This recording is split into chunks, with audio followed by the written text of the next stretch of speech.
Hello student. पिछली कक्षा में हमने समीट संख्या के त्रिविम प्रक्षेप के बारे में अध्ययन किया। आज हम उससे संबंधित थ्योरम के बारे में पढ़ेंगे। फर्स्ट थ्योरम है, एक त्रिविम प्रक्षेप के अंतर्गत वृत्तों के प्रक्षेप वृत्त या सरल रेखाएं प्राप्त होती हैं।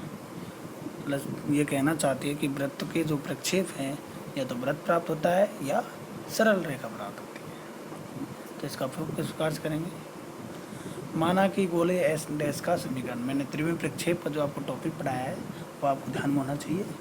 कल पढ़ाया था रीमान गोले एस डैश का समीकरण क्या होता है? कैपिटल एक्स डैश का स्क्वायर कैपिटल वाई डैश का square plus capital Z square equal to 1। त्रिविम होता है गोला हमेशा। किसी वृत्त के समतल का समीकरण इस पर तथा इस पर, इस गोले पर स्थित किसी वृत्त के समतल का समीकरण क्या होता है? A X capital X capital Y capital Z बिंदु X Y Z X comma Y comma Z किस पे स्थित है? गोले पे स्थित है। तो इस किसी वृत्त के समतल का समीकरण क्या होगा? A X plus B Y plus C Z plus D बराबर 0। इसको देते हैं इक्वेशन नंबर 2। यदि X comma Y comma Z वृत्त पे स्थित कोई एक बिंदु है तथा त्रिविम प्रक्षेप के अंतर्गत समतल का संगत बिंदु एक्स प्लस आयोटा वाई है, तो क्या लिखोगे? Capital X upon small X capital Y upon small Y बराबर जेड माइनस 1 अपॉन 1 माइनस 1 होता है, इसलिए इसको सॉल्व करके लिख दिया 1 माइनस जेड अपॉन 1।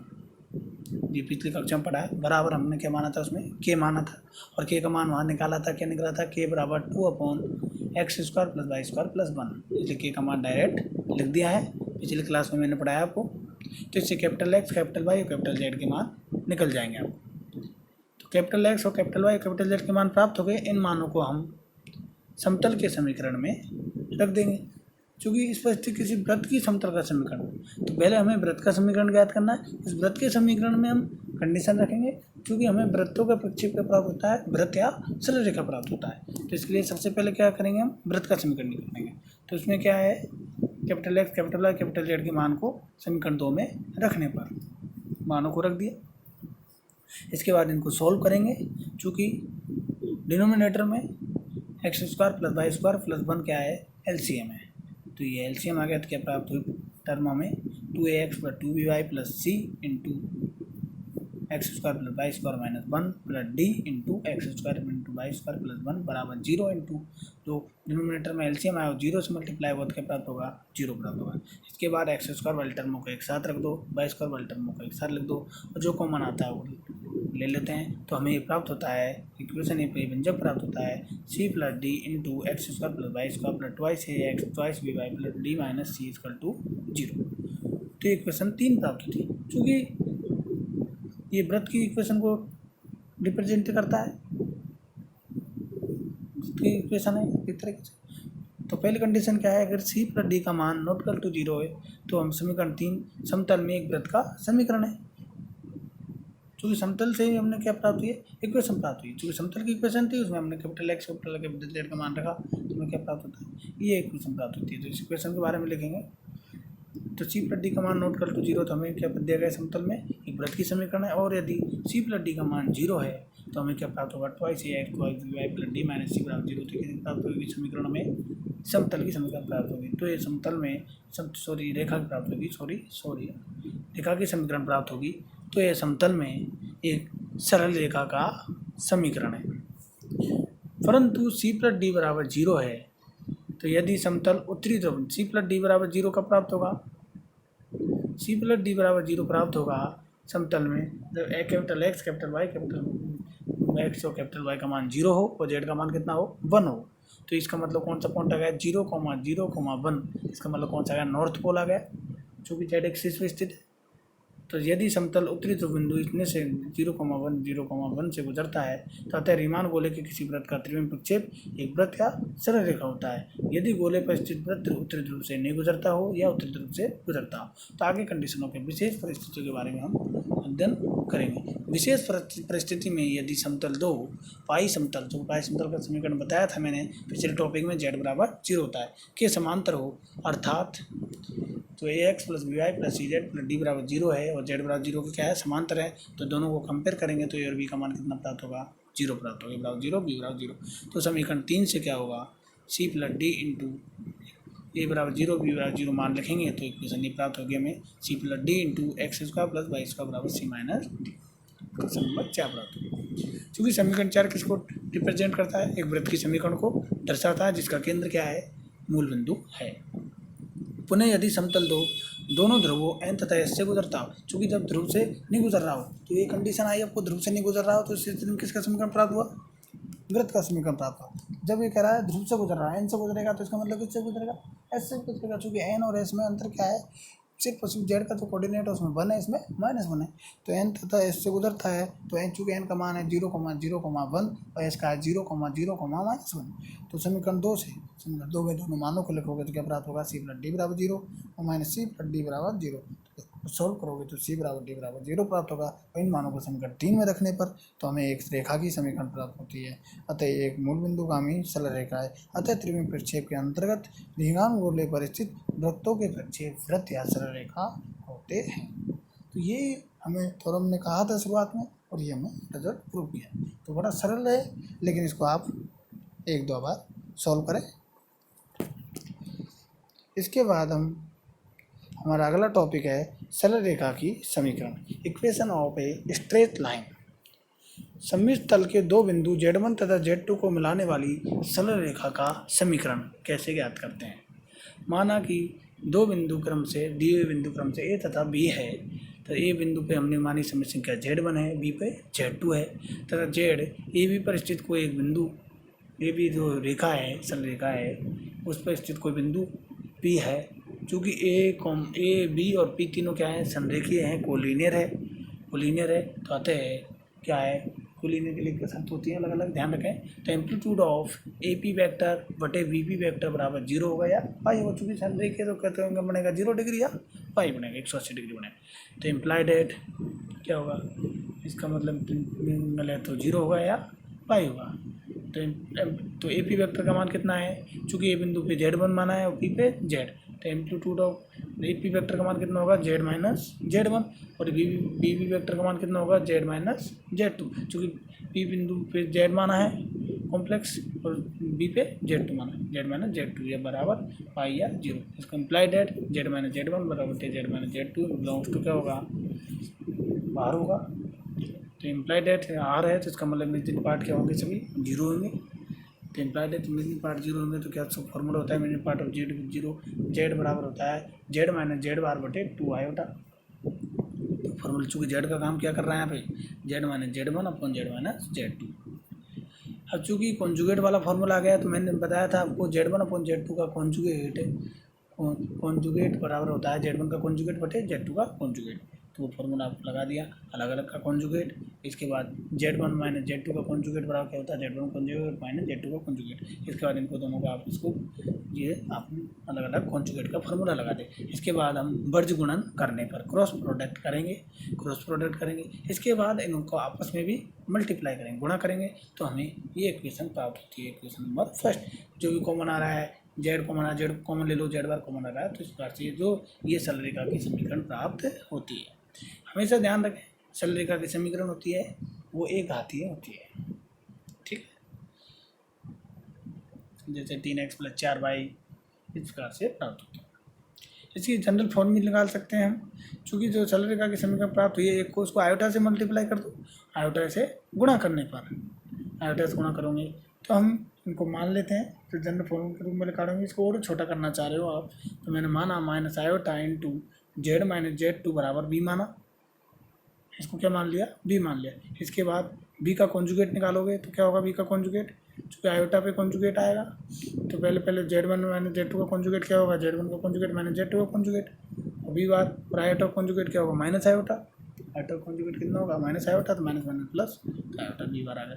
तो इन दोनों B का मान प्राप्त हो गया, B बार का मान प्राप्त हो गया, इन दोनों मान। और पुनः आयोटा इंटू ये टर्म है, तीसरी टर्म, इसके बारे में पढ़ेंगे, तीसरी टर्म के बारे में पढ़ेंगे।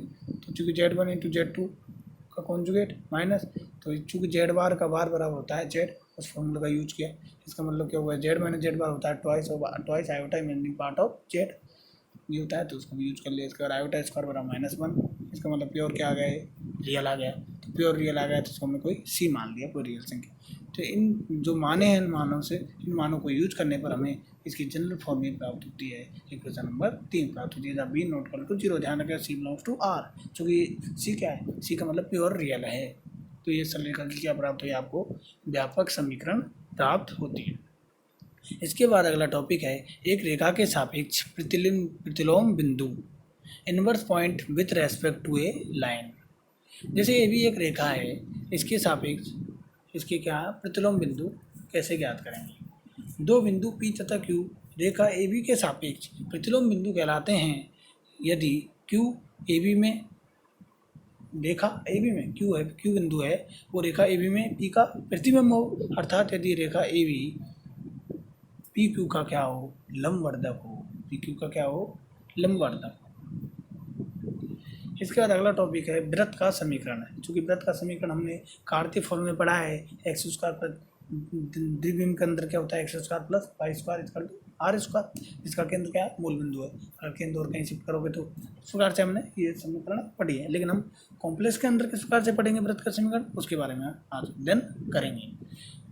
उस वृत्त का समीकरण ज्ञात करना है जिसका केंद्र क्या हो, ए हो तथा त्रिज्या क्या हो, आर हो। तो वृत्त का केंद्र हमने क्या माना, मान वृत्त का केंद्र हम सी लेते हैं तथा इस पर स्थित पी बिंदु के लिए, पी बिंदु की निर्देशांक क्या मान ली हमने, एक्स कॉमा वाई। चूँकि X comma Y order pair के रूप में, इसको कॉम्प्लेक्स रूप में कैसे लगेगा, जेड बराबर एक्स प्लस आयोटा वाई। तब वृत्त का समीकरण क्या होगा, mod of Z minus A बराबर जेड माइनस ए का modulus mod of Z minus A बराबर सी पी। चूँकि सी वृत्त का केंद्र है, पी इस पर कोई बिंदु है, तो उस केंद्र से उस बिंदु की वृत्त पर स्थित बिंदु की दूरी क्या कहलाती है, उसकी त्रिज्या कहलाती है। तथा इस पर स्थित बिंदु क्या है, पी है। चूँकि वृत्त का केंद्र क्या है, सी है, सी वृत्त का केंद्र है, तो इस पर स्थित बिंदु क्या है, पी, वो इस पर स्थित बिंदु है, तो इसी पी क्या कहलाती है, वृत्त की त्रिज्या कहलाती है। त्रिज्या का मान क्या माना हमने, आर माना। तो ये वृत्त का समीकरण प्राप्त हो गया, mode of Z minus A बराबर आर। चूँकि हमने केंद्र शुरुआत में क्या माना है, ए माना है, तो ये वृत्त का समीकरण है। आगे इसको और सरल रूप में बनाना चाहेंगे तो क्या कर देंगे, इसका स्क्वायर कर देंगे। और चूँकि हम जानते हैं मोड ऑफ जेड का स्क्वायर बराबर होता है जेड इंटू जेड बार, जेड बार। चूँकि जेड माइनस जेड टू का कॉन्जुगेट बार बराबर होता है जेड वन का बार माइनस जेड टू का बार। उससे खोलोगे फिर इनको मल्टीप्लाई कर दोगे, तो जो टर्म में उनको एक साथ लिख दोगे, तो ये हमें वृत्त की क्या प्राप्त होती है, अभिष्टम प्राप्त होती है। इसी प्रकार जो हमने पहले पीछे पढ़ा था, सरल रेखा का समीकरण पढ़ा था, उसके बाद सरल रेखा के समीकरण का व्यापक रूप पढ़ा था। इसी प्रकार हम जो वृत्त का समीकरण प्राप्त हुआ है, इसका व्यापक फॉर्म भी पढ़ेंगे, जनरल फॉर्म के बारे में भी पढ़ेंगे। ए जो लास्ट टर्म आई है, ए इंटू ए का कॉन्जुगेट माइनस आर स्क्वायर, ये क्या है, प्योर क्या है, रियल है। चूँकि ए इंटू जेड बराबर मोड जेड स्क्वायर, जो मोड जेड स्क्वायर हमेशा क्या होता है, प्योर रियल होता है। तो ये क्या है, प्योर बात चुका है, तो इसके स्थान पर कोई संख्या मान लेते हैं, मान जैसे मैं सी माना, तो यहाँ भी हमने सी लिखने पर सी मान लिया, इन मान को सी को इसमें लिख दिया। और चूँकि यहाँ पे हमने बी बराबर क्या मान लिया, माइनस ए मान लिया, बी बराबर क्या माना, माइनस ए मान लिख दिया, तो बी बराबर माइनस ए लिख दिया मान। और तो बी का कॉन्जुगेट का मान क्या, ए का कॉन्जुगेट का मान भी कितना हो जाएगा, माइनस ए का कॉन्जुगेट बराबर बी का कॉन्जुगेट हो जाएगा। तो मानों को रखने पर तो वृत्त की हमें क्या प्राप्त होती है, व्यापक समीकरण प्राप्त होगी। यदि वृत्त का केंद्र मूल बिंदु हो तथा त्रिज्या आर हो, तो इसकी समीकरण क्या होगी, मोड जेड बराबर आर। चूँकि केंद्र ए माना जब प्राप्त होती है, mode of Z minus A बराबर आर, और अगर मूल बिंदु बना लेंगे तो जेड माइनस जीरो होगा, जेड माइनस जीरो बराबर जेड ही होता है, तो मोड जेड बराबर आर। ये वृत्त का क्या है, सबसे सरलतम, सबसे सिंपल फॉर्म। इसके बाद अपना अगला टॉपिक है, चूँकि इससे पहले मैं आपको एक और इम्पोर्टेंट चीज़ बता दूँ, अगर कहीं पे लिख रहा है कि mod z less than equal to r, इसका मतलब है कि सममित समतल में उपरयुक्त वृत्त के अंदर ऊपर स्थित सभी सममित संख्या का क्षेत्र व्यक्त करता है। ये mod z less than equal to r ये वृत्त की इक्वेशन है। चूँकि मोड जेड बराबर आर, तो इसकी सरलतम फॉर्म है, और mod z less than equal to r ये वृत्त की इक्वेशन है। ये क्या पर जिस वृत्त के अंदर, वृत्त के लेस देन आर है, मतलब त्रिज्या से छोटा, वृत्त के अंदर और वृत्त स्थित ऊपर स्थित समी संख्या का क्षेत्र को व्यक्त करता है। और greater than equal to r है, इसका मतलब क्या है, वृत्त के ऊपर तथा वृत्त के बाहर स्थित सभी समी संख्या का क्षेत्र व्यक्त करता है। ग्रेटर। इसके बाद अगला टॉपिक है हमारा आज का लास्ट टॉपिक होगा, एक वृत्त के सापेक्ष प्रतिलोम बिंदु, inverse point with respect to a circle. तो ये सर्किल है आपकी, इसका सेंटर क्या है, हमेशा एक सर्किल होता है उसका सेंटर होता है, इस सेंटर को हमने माना सी। उसके बाद अगर सूरत पे कोई बिंदु हम पी ले लें, जैसे हमने पिछले टॉपिक में लिया था पी बिंदु ले लें, तो इसी पे इसकी क्या कहलाती है, त्रिज्या कहलाती है। इसलिए हमने यहाँ पे 2 बिंदु लिए हैं इसमें, एक तो वृत्त के अंदर लिया और एक वृत्त के बाहर लिया। तो 2 बिंदु पी तथा क्यू वृत्त एस के सापेक्ष प्रतिलोम बिंदु कहलाते हैं यदि वे केंद्र सी से उसी और संरेख हो, मतलब उस सेंटर सी से एक बिंदु हमने क्यू लिया है, तो उनसे एक रेखा खींची, रेखा का निर्माण हो, तो उसी पे बिंदु क्या हो, पी हो, मतलब एक ही दिशा में तीनों बिंदु हो, संरेखी हो। संरेखी का मतलब ये है।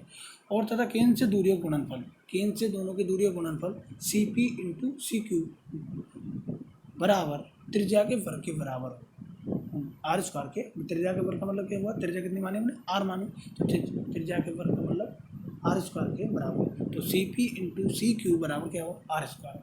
तो क्या कहलाएंगे, वृत्त के सापेक्ष पी तथा क्यू वृत्त के सापेक्ष क्या कहलाएंगे, प्रतिलोम बिंदु कहलाते हैं।